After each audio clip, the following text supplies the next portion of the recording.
Manter um cérebro vital e ativo com muita saúde é um recurso imprescindível para melhorar a qualidade da saúde mental. Se os neurônios continuam a ser produzidos por toda uma vida, pelo menos até 97, 100 anos, como mostra um estudo da Universidade de Madrid de 2019, a gente deveria aproveitar ao máximo. A neurogênese diminui fortemente com a idade, isso é natural, mas doenças neurológicas decorrentes de um cérebro mal cuidado derrubam sua capacidade de se restaurar, ou seja, a capacidade do cérebro se restaurar. Então, manter a saúde do cérebro é um requisito crítico, eu acho, na nossa saúde mental e para a cognição. Se, de um lado, o sofrimento mental, ainda que incipiente, interfere na nossa capacidade de pensar e raciocinar, ou ainda em como nós interagimos socialmente e regulamos nossas emoções, como diz um relatório de 2018 do Conselho Global sobre Saúde Mental na Europa, o contrário também é verdadeiro. Um cérebro saudável oferece melhores condições para que a gente lide com o sofrimento mental e encarar e superá-lo. Se a depressão e a ansiedade são condições que aumentam enormemente o estresse e destrói algumas dessas funções cerebrais, um cérebro adoecido também, e especialmente precocemente, em razão do estilo de vida, ele vai ter muito menos chances de manter a regulação emocional e bioquímica, tornando aquela pessoa muito mais suscetível ao sofrimento mental. Vocês estão vendo? É um ciclo, um depende do outro. Então, vamos conversar sobre algumas orientações úteis e, eu acho, urgentes para que a gente possa ajudar o cérebro a nos ajudar. Então, vamos começar pensando como é que a gente deixaria um cérebro Odara, e agora? Então, olhem só, o cérebro é um órgão tão complexo como a gente veio conversando, e as suas funções afetam todos os nossos aspectos da vida diária, da interpretação da experiência, aos sentimentos, ao controle dos movimentos, à regulação dos processos cognitivos e mentais, à exteriorização dessas emoções na forma de estabelecer relacionamentos sociais. O cérebro, como qualquer outro órgão vivo, ele se renova, mas para isso ele precisa ser estimulado. E uma das qualidades, digamos, essenciais para a gente manter esse cérebro renovado vai ser sempre, de um lado, o cuidado que a gente tem com ele e, de outro, a curiosidade, já que aprender novas habilidades gera novos neurônios. Então, manter um cérebro saudável em qualquer idade é muito importante, isso é importante para a qualidade da nossa vida psíquica e emocional. A gente sabe que as pessoas que têm, por exemplo, depressão, correm quase que o dobro do risco de desenvolver demência nos próximos 2 anos pós o evento depressivo. Esse é um estudo de uma médica neurologista chamada Sudha Seshadri. Ela é diretora de um instituto para estudo do Alzheimer e de doenças neurodegenerativas nos Estados Unidos. Mas o que será que vem primeiro, a demência ou a depressão, já que elas estão muito ligadas? Nós sabemos que um dos primeiros locais do cérebro a ser afetado pela doença de Alzheimer é um lugarzinho chamado locus ceruleus, que também esse lugar está envolvido exatamente com as respostas que a gente dá ao estresse. Então, pode muito bem ser que a perda da saúde cerebral, em decorrência da toxicidade do estresse, do estilo de vida, do meio em que a gente está inserido, desencadeie a demência do Alzheimer. Ou, certamente, essa alta carga estressora acelere a expressão gênica para aquele tipo de gene relacionado com a demência. Tem um estudo do Journal of American Medical Association que aponta que pessoas submetidas a traumas na infância têm muito maior risco de desenvolver um comprometimento cognitivo na vida adulta. Então, vejam bem, um outro estudo publicado numa revista muito conceituada, que é a The Lancet, colocou a depressão entre os 12 principais fatores de risco para a demência. E uma revisão recente, 2019, de uma revista médica chamada Maturitas, encontrou uma ligação direta entre ansiedade e demência. Então, uma das coisas mais importantes que as pessoas geralmente não percebem é que as 3 doenças cerebrais mais comuns em humanos, o derrame, a demência e a depressão estão todas interrelacionadas, acontecendo no mesmo lugar, todas elas ocorrem no mesmo órgão.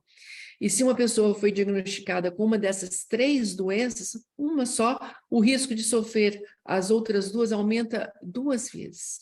Então, um cérebro saudável pode ser extremamente eficaz na prevenção e também na reversão desses adoecimentos mentais e, ainda mais, protege as próprias funções cerebrais. Então, vocês estão entendendo a relação que aqui se estabelece? É um fato que o bem-estar psicológico e a saúde cerebral são indissociáveis. Um afeta diretamente o outro. Em 2021, uma revista, a JAMA de Neurologia, publicou uma descoberta muito curiosa.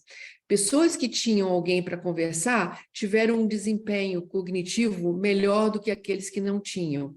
E isso prova que a resiliência do cérebro pode ser muito melhorada pelas conexões sociais, como a gente vem falando também. Então, de acordo com um estudo da The Lancet, adultos mais velhos com bom suporte social, mantinham uma alta função cognitiva, mesmo aqueles que já tinham um marcador para Alzheimer, que é chamado de placa beta-amiloide. Então, mesmo quem já tinha esse marcador dentro do cérebro, mantinham as suas funções cognitivas em alto grau, em relação àqueles com pouco suporte social. Então, exatamente não é novidade alguma o fato de que as pessoas que têm um sono reparador e se exercitam o suficiente, se alimentam melhor, gerenciam melhor seu estresse, meditam, estão socialmente engajadas, têm uma menor probabilidade de desenvolver demência. Proteger o cérebro requer refletir muito sobre esses hábitos de vida que a gente abraça como parte do nosso estilo de vida. Os hábitos que protegem a saúde mental são exatamente os mesmos que protegem a saúde funcional do cérebro. Então, já se sabe, por exemplo, se o indivíduo tiver um derrame, o risco de ter depressão pós-derrame e desenvolver uma demência aumenta demais. Então, se alguém tiver uma demência, há um risco maior de desenvolver depressão e ter um derrame, aumenta o risco de ter uma depressão clínica pós-derrame. Então, ou seja, não dá para a gente ficar olhando e não fazer nada pelo nosso cérebro. É sempre importantíssimo a gente se lembrar também que tudo que você fizer de bom para o seu cérebro, o coração agradece. Então, pensem nisso. A gente está investindo em um lugar, em um órgão que é essencial para a nossa existência e beneficiando diretamente, não indiretamente, diretamente um outro que é um coadjuvante sem o qual não haveria cérebro. Então, eu queria hoje falar sobre algumas maneiras que a gente pode ajudar o cérebro a se proteger. Então, primeiro, a gente já sabe que estimular o seu cérebro e meditar é importante. Essas atividades cerebrais estimulam as conexões neurais e podem gerar novas células, auxiliando na neuroplasticidade. Os esportes com raquete, em especial o tênis de mesa, pode reverter quadros sintomáticos de certas doenças cerebrais, como o Parkinson, por causa do trabalho que a gente faz, base do cérebro aqui atrás no cerebelo. Aprender uma nova língua, ler, se desafiar aprendendo novas habilidades como o desenho, a pintura, são excelentes. Outra coisa importante é introduzir a meditação na sua vida. Enquanto um recurso para a atenção plena, ela oferece um valor inestimável ao fortalecimento da neurogênese e da neuroplasticidade. Gente, vamos desbravar essas novas possibilidades. Vamos melhorar a dieta, é outro ponto. Uma dieta saudável pode ajudar a prevenir doenças neurodegenerativas, como o Alzheimer e o Parkinson, além de melhorar em muito a memória e a conexão, e a cognição em pessoas de todas as idades. Então, essa dieta, ela é rica em nutrientes essenciais, é claro. Então, a gente precisa comer alimentos ricos em vitaminas do complexo B, ômega 3, antioxidantes, os flavonoides, e uma lista imensa. Esses nutrientes ajudam a reduzir a inflamação no cérebro, a proteger as células cerebrais contra danos oxidativos e melhorar essa comunicação neuronal que é espetacular no ser humano, que, aliás, é o que nos distingue. Então, além da dieta equilibrada e baseada principalmente em plantas, que vai ajudar muito a controlar os fatores para riscos de doenças cerebrais, como pressão arterial elevada, diabetes, a obesidade, né? E isso inclui uma dieta rica em verduras, vegetais, grãos integrais, uma quantidade adequada de proteína, no controle, na ingestão de frutas de boa qualidade. Isso vai reduzir a pressão arterial, o risco a diabetes 2. Nós temos que pensar naquilo que a gente não deveria comer. Então, uma dieta rica em gorduras saturadas, açúcares, alimentos processados, eles podem aumentar enormemente o risco de doenças cerebrais.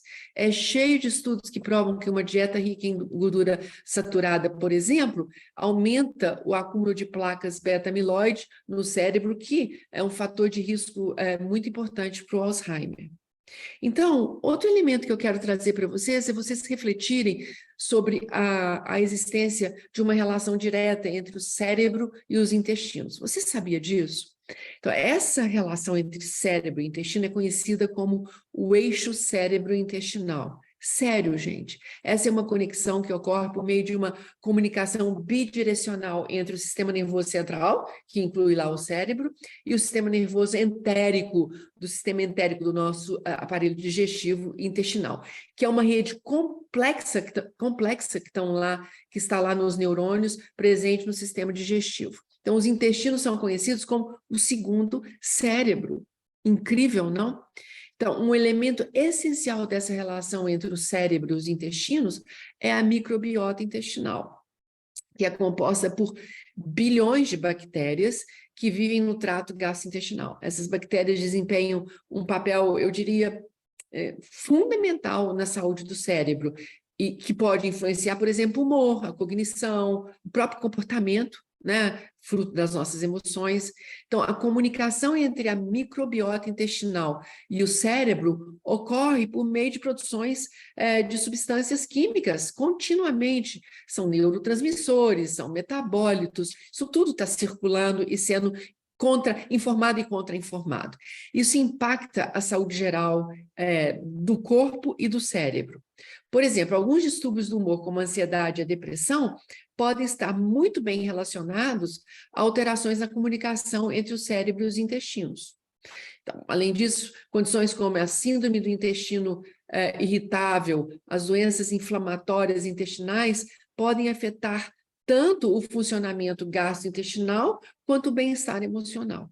Então, para cuidar bem dessa flora intestinal, a gente deve, além de se alimentar bem, consumir probióticos, que ajudam a manter as boas bactérias no nosso intestino. Mas é essencial também evitar o consumo excessivo de alimentos processados e o açúcar, que podem acabar com a nossa saúde intestinal. Então, outro elemento importante é nós revermos a nossa mobilidade.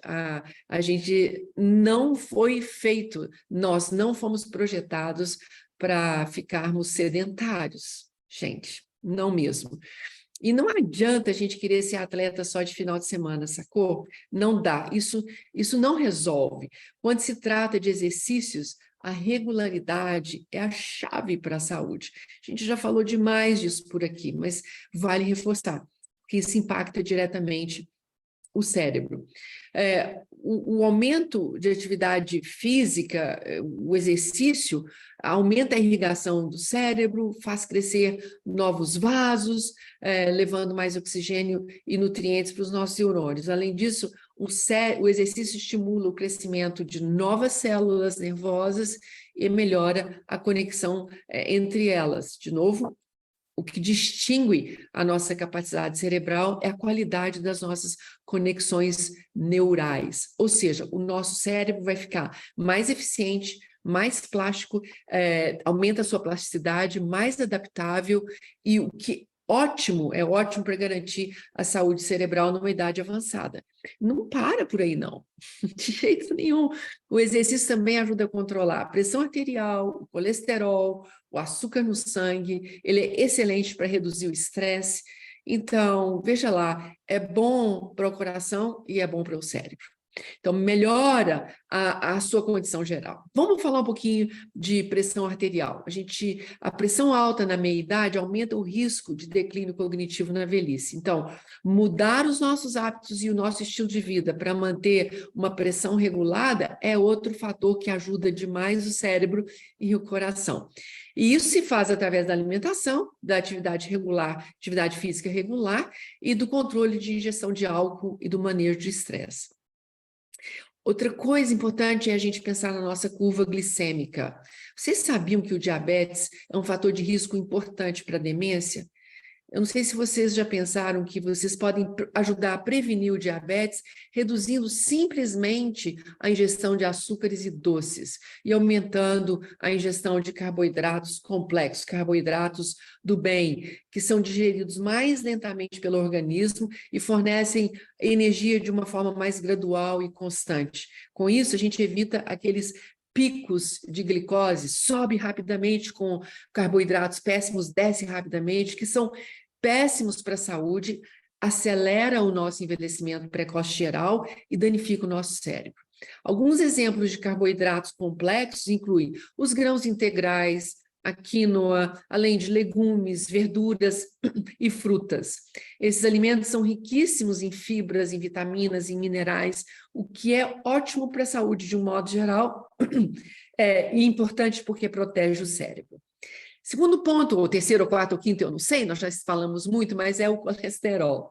Níveis elevados de colesterol ruim, como o LDL, estão associados a um aumento de risco da demência. Então, dieta, exercício, controle de peso, evitar o tabaco vai ajudar demais e muito a melhorar os nossos níveis de colesterol. Então, o que ajuda também? Bons óleos, como o azeite, o óleo de coco, que atuam melhorando os níveis do colesterol bom, então aumenta o HDL, né? E isso é ótimo, porque reduz o LDL.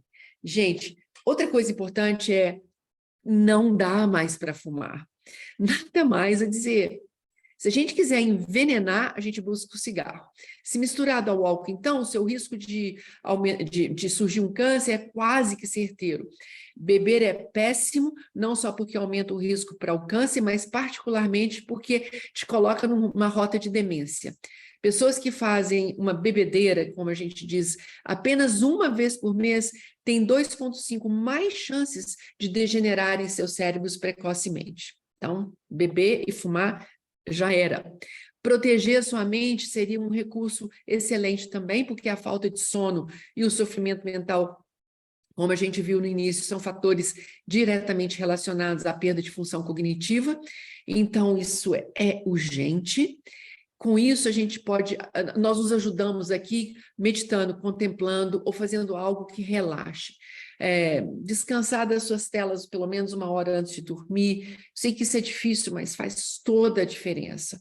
Outra coisa que é legal é, ao levantar, receber a luz do sol na face, ainda que por poucos instantes, isso ajuda a despertar a nossa serotonina, manter uma certa regularidade na hora de deitar e de se levantar. Então, gente, é sair da caixinha e explorar novas formas da gente se aconchegar para dormir. E, por favor, não se esqueça que para tudo isso dito acima, cultivar boas relações ou ter pelo menos uma pessoa com quem você possa ser você, se divertir, se distrair, é essencial para a sua saúde cerebral, funcional e mental. Na próxima semana, eu quero trazer aqui uma pessoa que eu admiro e gosto do trabalho demais, admiro como pessoa, admiro como profissional.